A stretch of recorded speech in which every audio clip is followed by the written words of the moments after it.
नमस्कार दोस्तों, मैं दिलीप कुमार।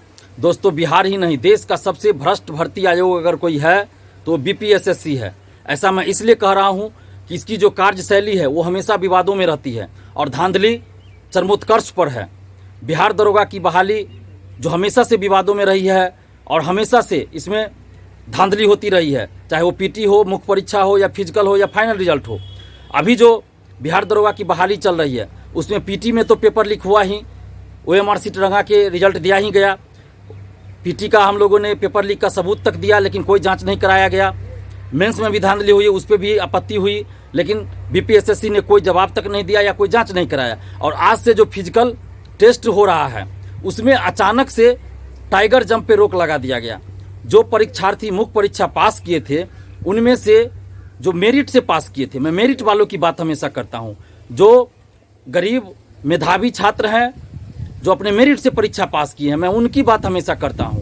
जो सेटिंग गेटिंग से गए हैं उनकी बात मैं नहीं कर रहा हूं। तो जो अपने मेरिट से मेंस पास किए थे उनमें से 90% परीक्षार्थी फिजिकल की तैयारी जो कर रहे थे वो टाइगर जंप के आधार पर ही कर रहे थे। और टाइगर जंप पे आज अचानक रोक लगा दिया गया। जब वो फिजिकल टेस्ट देने गए हैं मैदान में तब उनको पता चला कि टाइगर जंप पे रोक लगा दिया गया है। अब आप सोचिए कि इसके पीछे बीपीएसएससी की क्या मंशा होगी और नीतीश सरकार की क्या मंशा होगी। और एक और चेंजिंग किया गया कि जो गद्दा दिया जाता है जिसपे जंप लगाते हैं लोग, उस गद्दा को क्या किया है, ज़मीन में गहराई तक खोद के उसके बाद गद्दा दिया गया है। अब अभ्यर्थी का टांग टूटे, चोट लगे, नाक टूटे, मुंह फूटे, उससे आयोग को कोई मतलब नहीं है। और ये टाइगर जंप पे रोक लगाया गया है, ये सबसे ही गलत निर्णय है, क्योंकि पहले आप जिस आधार पे फिजिकल ले रहे थे उसी पे आपको लेना चाहिए। अगर कोई चेंज करना है रूल तो उसकी सूचना कम से कम 10 दिन 20 दिन पहले दी जानी चाहिए थी। अब इसके पीछे आयोग की और सरकार की क्या मंशा होगी। आयोग और सरकार की मंशा साफ है कि ये उन्हीं को बहाल करेंगे, उन्हीं को दरोगा बनाएंगे जो आरसीपी टैक्स के रूप में 25 लाख रुपया दिया होगा, तो उनको बहाल करना है। और वो 25 लाख लेके समझिए कि अरबों रुपया हो जाता है और वो सारा फंड पहुंचता है नीतीश सरकार के पास। तो उन लोगों को बहाल करने के लिए जिन्होंने आरसीपी टैक्स के रूप में 25 लाख रुपया दिया है तो उनको बहाल करना है। तो उसके लिए जरूरी है कि जो मेधावी छात्र हैं जो अपने मेरिट पे पास किए हैं उनको कैसे बाहर किया जाए। तो उनको बाहर करने के लिए क्या किया गया कि अचानक से टाइगर जंप पे रोक लगा दिया गया, ताकि जो मेधावी छात्र हैं, मेरिट वाले हैं, वो तो बाहर हो जाएंगे और जो 25 लाख रुपया दिया है उसको अंदर कर लिया जाएगा, उनको ज्वाइनिंग दे दिया जाएगा, उनका रिजल्ट हो जाएगा। और ये मंशा आज स्पष्ट हो गई है, पहले से भी स्पष्ट थी लेकिन आज साबित हो गया है। मैं जो बार बार बोल रहा हूं कि बीपीएसएससी भ्रष्टाचार का अड्डा है, आज वो साबित हो गया है। बहुत लोग बोलते थे कि दिलीप ऐसे अफवाह फैला रहा है, लेकिन आज वो साबित हो गया। जब पीटी में हम आंदोलन कर रहे थे पेपर लीक के खिलाफ, सीबीआई जांच की मांग को लेकर, तो उस समय बहुत लोग आरोप भी लगा रहे थे कि नेता बनने के लिए कर रहे हैं। मेंस में धांधली हुई, उसमें भी बहुत लोग जब बोले तब हम आंदोलन किए। हम 15 दिन के लिए जेल भी गए, उसके बाद भी बहुत लोग ये कहते थे कि नेता बनने के लिए ऐसा कर रहा है दिलीप कुमार। लेकिन आज देखिए आज क्या हुआ, फिजिकल में अचानक से रूल चेंज हो गया। अचानक से टाइगर जंप पे रोक क्यों लगाया गया।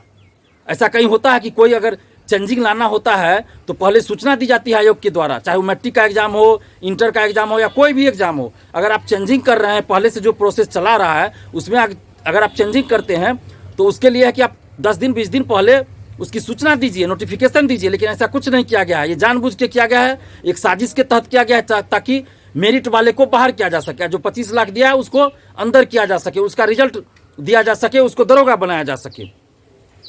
और बीपीएसएससी के जो चेयरमैन है सुनीत कुमार जी, उनसे हम पुनः ये सवाल कर रहे हैं कि आप बताइए सुनीत कुमार जी, आपको थोड़ा सा भी अगर शर्म आती हो, अगर थोड़ी भी ईमानदारी हो तो अब आप जवाब दीजिए। पीटी के समय में जो आप बोलते थे कि दिलीप कुमार अफवाह फैला रहा है, उस पर कानूनी कार्रवाई करेंगे, तो हम तो बार बार जाके आपको सबूत दीजिए, मोबाइल दिए, मोबाइल नंबर दिए, तो फिर आप आज तक उस पर जांच क्यों नहीं करवाए।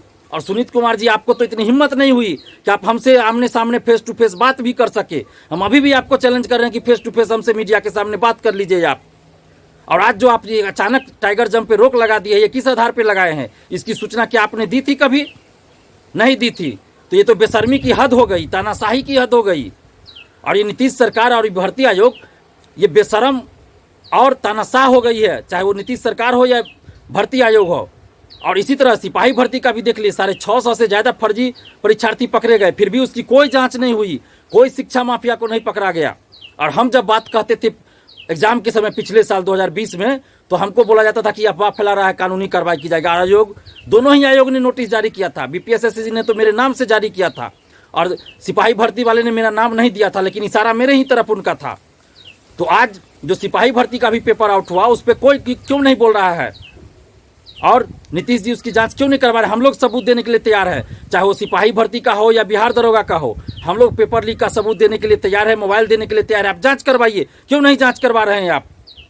इसका मतलब है कि नीतीश जी खुद इन्वॉल्व है, इसलिए जांच नहीं करवा रहे हैं। और आप सोचिए कि बीपीएसएससी कितना भ्रष्ट होगा कि आज तक बीपीएसएससी का कार्यालय एक प्राइवेट अपार्टमेंट में चल रहा है और बाहर उसका कोई बोर्ड भी नहीं लगा हुआ है, और उसका जो चेयरमैन है सुनीत कुमार जी, वो एक रिटायर्ड आईपीएस है और बार बार उनका कार्यकाल बढ़ाया जाता है, बार बार उनका कार्यकाल बढ़ाया जाता है। ऐसा क्यों हो रहा है? क्या बिहार में अधिकारियों की कमी है कि एक रिटायर्ड आदमी को आप बार बार एक्सटेंशन देके चेयरमैन बनाए हुए हैं, जबकि हम लोग आरोप लगा रहे हैं धांधली का? उसकी जांच होनी चाहिए, उसको तो पद से हटाया जाना चाहिए। अगर सुनीत कुमार जी थोड़ा भी ईमानदार होते तो जब हम लोग मोबाइल दे रहे हैं जांच करवाने के लिए दिए थे उस समय भी, तो क्यों नहीं जांच करवाई एक बार भी? अगर ईमानदार होते तो जांच करवाते।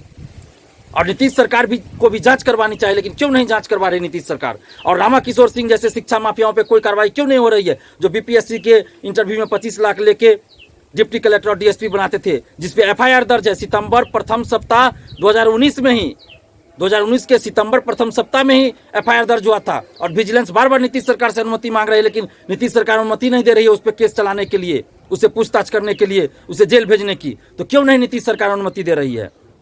इसका मतलब है कि नीतीश सरकार शिक्षा माफिया को संरक्षण दे रही है। और एक बहुत बड़ा रैकेट बिहार में चल रहा है, जो पेपर लीक कराता है, ओएमआर सीट रंगवाता है, अंदर से सेटिंग गेटिंग करता है, और ये सारा पैसा नीतीश जी के पास पहुंचता है, नीतीश के आदमियों के पास पहुंचता है। इसमें नीतीश जी के करीबी सांसद, राज्यसभा सांसद, मंत्री, विधायक, पटना के 2-3 शिक्षक, 2-3 कोचिंग संचालक शामिल है। उसके बाद इतना धांधली हो रही है। और फिजिकल में जो अभी किया गया, अचानक टाइगर जंप पे रोक लगा दिया गया है, छात्र वहाँ स्टेडियम के बाहर रो रहे हैं, जहाँ ये फिजिकल टेस्ट हो रहा है उसके बाहर आके रो रहे हैं, उनके आंख से आंसू थम नहीं रहे हैं कि उन्होंने टाइगर जंप की तैयारी करके आए थे और वो मेरिट से मेंस पास किए थे। आज वो रो रहे हैं क्योंकि उनको बाहर कर दिया गया, अचानक से टाइगर जंप पे रोक लगा दिया गया। तो क्या करेंगे छात्र? हजारों छात्र परेशान हैं। अभी भी वक्त है छात्राओं एकजुट हो जाइए, नहीं तो ये सरकार और आयोग 1% भी मेधावी छात्रों का रिजल्ट नहीं होने देगा।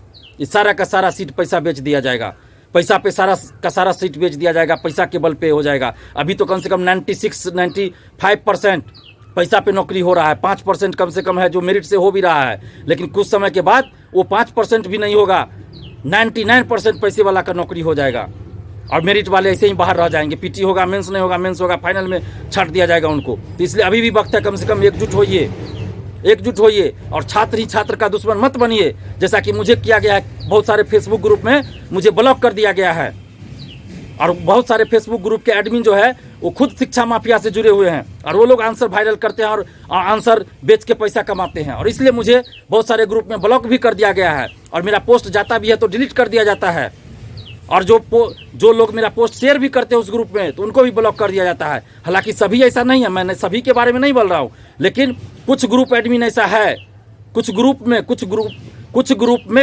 एडमिन ऐसा है जो शिक्षा माफिया से जुड़े हुए हैं, इसलिए मुझे ब्लॉक कर देते हैं, या फिर कोई भी मेरा पोस्ट शेयर करता है उसको भी ब्लॉक कर देता है।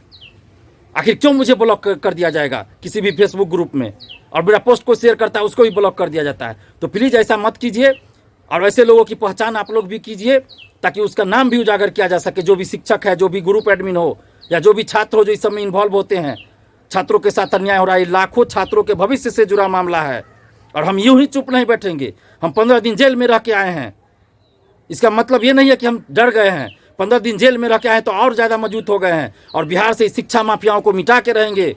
चाहे इसके लिए हमको जो करना पड़े, जो कुर्बानी देनी होगी हम देंगे, त्याग करना होगा हम वो त्याग करेंगे, लेकिन बिहार से शिक्षा माफियाओं को मिटा के रहेंगे, इस पेपर लीक और धांधली को मिटा के रहेंगे, चाहे जो समय हमें लगे। बस आप लोग हमारा साथ दीजिए, हमको जो कुर्बानी देनी होगी हम देंगे, जो त्याग करना होगा हम वो त्याग करेंगे, लेकिन हम बिहार से शिक्षा माफियाओं को मिटा के रहेंगे और धांधली और पेपर लीक को बंद करवा के रहेंगे। बस आप लोग हमारा साथ दीजिए, क्योंकि अभी भी सभी लोग साथ नहीं देते। जब आंदोलन करते हैं तो लोग घर बैठे रहते हैं, तो इससे नहीं होगा। सभी लोगों को सड़क पे आना होगा, तभी कुछ हो पाएगा। अकेला दिलीप कुमार कुछ नहीं कर पाएगा। जब तक दिलीप कुमार का साथ आप लोग नहीं दीजिएगा, दिलीप कुमार अकेला नहीं कर सकता है कुछ। हम अकेला इतना कर दिए, लेकिन आगे आप लोग का 100% लोगों का साथ चाहिए, नहीं तो फिर नहीं हो पाएगा। क्योंकि भीड़ का ही असर होता है। सबको यही लगेगा कि दिलीप नेता बनने के लिए कर रहा है, सरकार को भी यही लगेगा कि दिलीप नेता बनने के लिए कर रहा है। तो अब आप लोग डिसाइड कीजिए कि दिलीप नेता बनने के लिए कर रहा है या आप लोगों को न्याय दिलाने के लिए ऐसा कर रहा है। दिलीप अगर कहीं गलत बोल रहा है तो आप वो भी बोलिए। मैंने पहले भी कहा था कि बीपीएससी पीटी के रिजल्ट के समय और मेंस के समय कि अभी तो ट्रेलर दिखाया है बीपीएससी ने, फिजिकल और फाइनल रिजल्ट में असली पूरा फिल्म दिखाया जाएगा। और आज आप देखिए फिजिकल का टेस्ट आज शुरू हुआ और आधी फिल्म दिखा दी गई आप लोगों को, और पूरी फिल्म जब रिजल्ट आएगा उसका उस समय दिखाया जाएगा। आप देख लीजिएगा अगली बहाली में भी इसी तरह पीटी मेंस में धांधली होगी। तो अभी भी वक्त है, प्लीज एकजुट होइए और हमारा साथ दीजिए। हम किसी पार्टी से नहीं है, हमको किसी पार्टी से मतलब नहीं है, बस हम छात्र हित से मतलब है और छात्रों के लिए हम लड़ रहे हैं। क्योंकि हम भी कभी भुक्तभोगी बने हैं, इसका शिकार हुए हैं, इसलिए हम भी लड़ रहे हैं। और हम लाखों छात्रों को न्याय दिलाना चाहते हैं ताकि आगे आने वाले भविष्य में भी किसी के साथ ऐसा गलत ना हो। तो इसलिए प्लीज साथ दीजिए। और अभी जो फिजिकल में इस तरह का हुआ है गड़बड़ी, उसके खिलाफ आप लोग बोलिए, लिखिए और एकजुट होइए। इस फिजिकल को रद्द किया जाना चाहिए। अगर चेंज किया गया है तो पहले उसकी सूचना दे, फिर फिजिकल शुरू करे। आप लोग साथ दीजिए और विरोध भी कीजिए और लिखते रहिए। धन्यवाद। जय हिंद।